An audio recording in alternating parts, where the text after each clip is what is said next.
नमस्ते भाई, welcome to our channel Rankwave SSC. 24 तारीख को यूपीएससी का एग्जाम हुआ। ठीक है, और बहुत ही तगड़े लेवल का एग्जाम उन्होंने पूछा है भाई। क्वेश्चन जो थे ना, वो बहुत, मैं कहूंगा, डिफिकल्ट नहीं, इलॉजिकल थे। ठीक है, आज बात करेंगे उससे हमने क्या सीखा। ठीक है, और मैं बहुत सारे पॉइंट लिख के लाया हूं, जितने भी भाई हमारे साथ जुड़े हुए हैं। ठीक है, एक एक पॉइंट पे हम बात करेंगे। एक बार ये देख लो, ये सारे पॉइंट मैं लिख के लाया हूं, और एसएससी सीजीएल वाले बच्चे क्या एक्सपेक्ट कर सकते हैं। ठीक है, और एसएससी सीजीएल का जो एग्जाम है 26 का, उसके बारे में भी बात करेंगे भाई। बहुत काम की वीडियो है आपके, बहुत ढंग से समझ लेना, एक एक पॉइंट पे हम बात करेंगे। जो अनसर्टेनिटीज गवर्नमेंट एग्जाम्स में है वो कहीं नहीं है भाई। जिस लेवल की अनसर्टेनिटीज है ना गवर्नमेंट एग्जाम्स में, वो कोई कहीं नहीं है, और ना आपको ये चीज कोई बताएगा। सब आपको बोलते हैं कि 6 महीने की हमारा कोर्स कर लो, ठीक है, 8 महीने की हमारी ये कोचिंग कर लो और आपका पेपर निकल जाएगा। लेकिन कोई ये नहीं बताता है कि भाई नहीं भी निकलता है। ठीक है, ये जितने भी बच्चे बैठे थे ना यूपीएससी में, ऐसा नहीं है कि वो कोई फ्रेशर थे, ठीक है, या वो सिर्फ रिपीटर थे। हर तरह का बच्चा इस पेपर में बैठा था, हर तरह का। ठीक है, जो क्वेश्चन वो, आप एक बात समझो, आप एक चीज मैं आपको बता देता हूं। ये पेपर ऊट पटांग जब कई बार आता है, वो क्यों आता है? एग्जाम कोई भी हो, यूपीएससी की मैं सिर्फ बात नहीं कर रहा, चाहे एसएससी का भी क्यों ना एग्जाम हो, वो आता क्यों है ऐसा? क्योंकि डेफिनेटली ना भाई, जब आप एक चीज समझो, जैसे ये एक पूरा सिलेबस है, ऑल्दो उन्होंने डिफाइन करते ही नहीं है। ठीक है, कुछ भी पूछते हैं। लेट से कई बार एथिक्स घुसा रखी थी भाई, पॉलिटी का नामो निशान नहीं था, कहीं पे दिख नहीं रहे थे क्वेश्चन, स्टैंडर्ड तो थे ही नहीं कुछ भी। हमारे साथ भी एक यूपीएससी का बच्चा जुड़ा हुआ है। ठीक है, अभी एसएससी में शिफ्ट हुआ है, और बहुत पहले से जुड़ा हुआ था, लेकिन कल आया है ढंग से, प्रॉपर पेमेंट वेमेंट करके हमारे पास आया है कल ही वो। ठीक है, अब उसका प्रोग्राम चलेगा, खैर उसकी बात अभी नहीं कर रहे हैं। बात यह है कि उसने भी यूपीएससी का पेपर लिखा, उससे मेरी पर्सनल बात हुई थी। ठीक है, वो कह रहा था कि मुझे एसएससी का एक्सपोजर इतना नहीं है, लेकिन यूपीएससी की मेरे को ठीक ठाक नॉलेज थी, और जो पेपर पूछा गया है बहुत ऊट पटांग सा पेपर था। तो भाई ये बहुत ज्यादा अनसर्टेनिटीज हैं। आप अपनी तरफ से एफर्ट लगा सकते हैं, आप 100% श्योर नहीं हो सकते। बहुत सारे भाई हमारे पास भी आके कहते हैं कि सर आपका ये वाला मेंटरशिप हम कर लेंगे, ठीक है, हम ऐसे कर लेंगे, ये वाला सिलेबस कर लेंगे, किताब पढ़ लेंगे, क्या 100% हो जाएगा? आपको 100% की गारंटी भाई कोई नहीं दे सकता। आप खुद पूछ के तो देखो, खुद से, अपने आप से। ये जिस हिसाब के क्वेश्चन आए हैं यूपीएससी में भी, या 2025 में क्या हुआ था, 2025 की जो जीके पूछी गई थी, एसएससी ने जो पूछी है, एडुकुटी ने, क्या वो आसान क्वेश्चन थे? क्या कुछ क्वेश्चन 2 से 4 आ गए, ठीक है, कोई पॉलिटी के आर्टिकल डायरेक्ट पूछ लिए, या कोई अपना फंडामेंटल राइट या ड्यूटीज से क्वेश्चन पूछ लिए।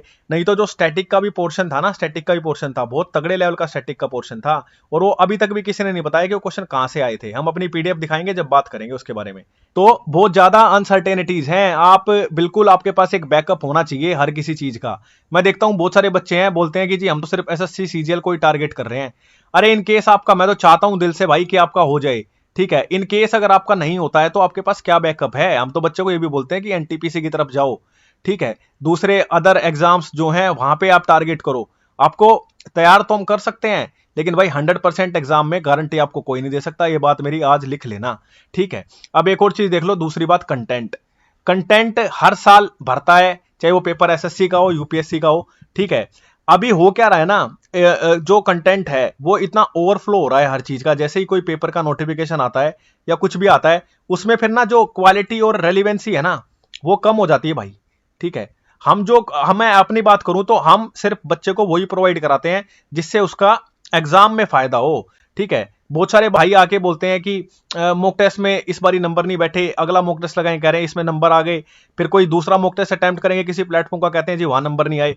आपको रियल एग्जाम से मतलब होना चाहिए, रियल एग्जाम से। ठीक है, वहां आपकी कैसी परफॉर्मेंस है वो मैटर करता है भाई। क्या जिसने भी यूपीएससी का पेपर लिखा था, उन्होंने भी तो मॉक सीरीज लगाई होगी ना कहीं से कहीं से। ठीक है, वो उस हिसाब से अपना बनाते हैं, लेकिन जो रियल एग्जाम आया वो बिल्कुल ही डिफरेंट आया है। तो बहुत ज्यादा अनसर्टेनिटीज हैं, और कंटेंट की मैं बता चुका हूं, भर के पड़ा हुआ है कंटेंट।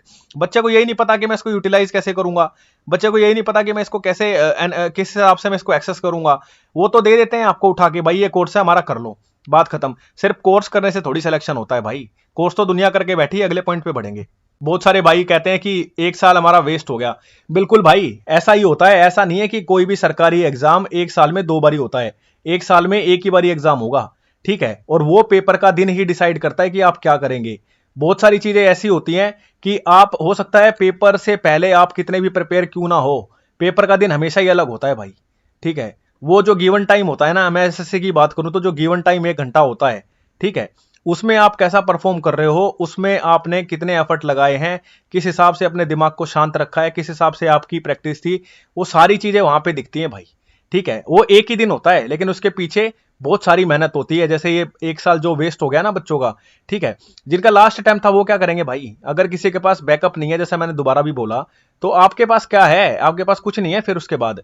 इसलिए मैं हमेशा बोलता हूं जो भी हमारे प्रोग्राम में भी जुड़े रहते हैं हम उसको, अभी देखो हमारे प्रोग्राम सीजीएल के लिए ऑनगोइंग था, उसमें मैंने एनटीपीसी के लिए भी बच्चों को गाइड किया, उसके उनके एनटीपीसी के भी मॉक टेस्ट एनालिसिस किए, करके दिए, ठीक है, और उनको कंटेंट बताया कि ये कर लेना, क्योंकि कई बार ऐसा होता है ना, कई एग्जाम को तो पैटर्न को आप पकड़ सकते हो, जैसे टीसीएस कई साल से एग्जाम करा रहा है, उसका फिर भी डेटा है हमारे पास अवेलेबल। एडुक्यूटी का तो भाई एक साल का डेटा है, और जो उसने प्रीलिम्स में भी क्वेश्चन पूछे थे ना, तगड़े लेवल के क्वेश्चन थे, जो स्टैटिक का पार्ट था और करंट के पार्ट थे, आसान पेपर नहीं था। इसका मैं शुरू से ही बोलता हूं कि एडुक्यूटी का जो भी ये अपना क्वेश्चन बैंक है ना बनाने वाला, वो बहुत बढ़िया लेवल का है। ऐसा नहीं है कि हल्के क्वेश्चन आते हैं, बढ़िया। ये जो टीसीएस का मेंस करा गया इस बारी 2025 का जो मेंस हुआ, वो टीसीएस ने कंडक्ट करा लिया, उसने सेम सारी चीजें रिपीटेडली वही सब पूछ ली जो वो हमेशा ही हर पेपर में पूछता है, ठीक है।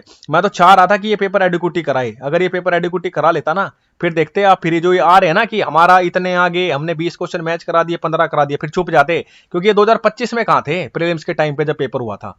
और देख लो, आगे बात करते हैं। जैसा कि पता है भाई आपको, और मैंने तो पहले ही प्रेडिक्ट करके बता दिया था कि अगस्त और सितंबर आपकी एग्जाम की डेट रहेगी, एग्जैक्ट मेरे यही वर्ड्स थे, और उसी डेट में आपके पास आपका पेपर है।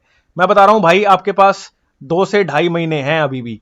अगर जो भाई इस 2 से ढाई महीने को अच्छे से यूटिलाइज कर लेगा, इररिस्पेक्टिव ये सोचे हुए कि क्या आ जाएगा क्या नहीं आएगा, वो बाद की बातें हैं भाई, देखो वो एग्जामिनर का पार्ट है।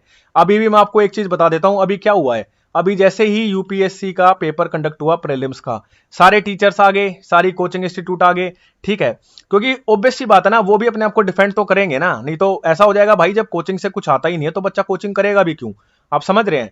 लेकिन आप एक चीज समझो भाई, जो भी यूपीएससी इस टाइम कट ऑफ निकालेगा अपनी प्रीलिम्स की 2026 की, ठीक है, उसमें जितने वो 14-15 हजार जितने भी उसको सेलेक्ट करने हैं, वो तो करेगा ही ना भाई। और ऐसा तो होगा नहीं ना कि 14,000 बच्चे जो सेलेक्ट होंगे कि वो इस ब्रैकेट में ना आए, कट ऑफ की ब्रैकेट में। आप समझ रहे हैं मैं क्या कह रहा हूं भाई? कंप्यूटर 25 का हुआ, जिसके लिए हमने पहले ही बच्चों को बता दिया था कि 2025 का जो कंप्यूटर आएगा भयंकर लेवल का आएगा, शॉर्ट्स भी पढ़ी है, वीडियो भी पढ़ी है, हमने पहले बताया था बच्चों को, जो पढ़ के गए उनका फायदा हो गया। लेकिन आप ये नहीं कह सकते ना कि कंप्यूटर बहुत ऊट पटांग आ गया भाई, बेशक से ऊट पटांग आया जो भी आया, लेकिन कुछ बच्चे तो फिर भी सेलेक्ट हुए ना। जो बच्चे सेलेक्ट हुए हैं वो तो पढ़ के गए होंगे ना थोड़ा बहुत। तो मैं वही कह रहा हूं, भले ही पेपर अब की बार भी यूपीएससी का कैसा ही क्यों ना आ गया हो, लेकिन जो 13-14 हजार बच्चे जो वो सेलेक्ट करेंगे, वो तो आएंगे ना भाई इस ब्रैकेट में, ठीक है। और आपको यही करना है, इस ब्रैकेट में आना है और दूसरों से आगे निकलना है, चाहे आपके नंबर कम आए ज्यादा आए, वो ब्रैकेट में आप आने चाहिए, कट ऑफ की ब्रैकेट में, ठीक है। तो अपना तैयारी करो भाई, ठीक है, इन सब चक्करों में घुसने से कुछ नहीं होगा। मैं देख रहा हूं बच्चे अभी भी भटके हुए हैं, उनको यही नहीं पता क्या करना है, और उनकी भी गलती नहीं है, भटकाने वाले भरे पड़े हैं यूट्यूब पे। अब ये देख लो, what to expect in CGL.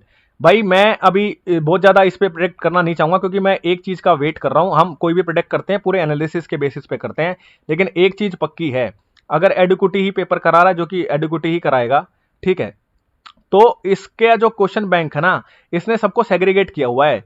CHSL का ये अलग तरीके से पूछ रहा है, ठीक है, सीजीएल में थोड़ा लेवल और बढ़ गया, स्टेनो का अलग है, सीपीओ का अलग है, ठीक है, हर चीज का पेपर का लेवल इसने अलग सेट किया हुआ है।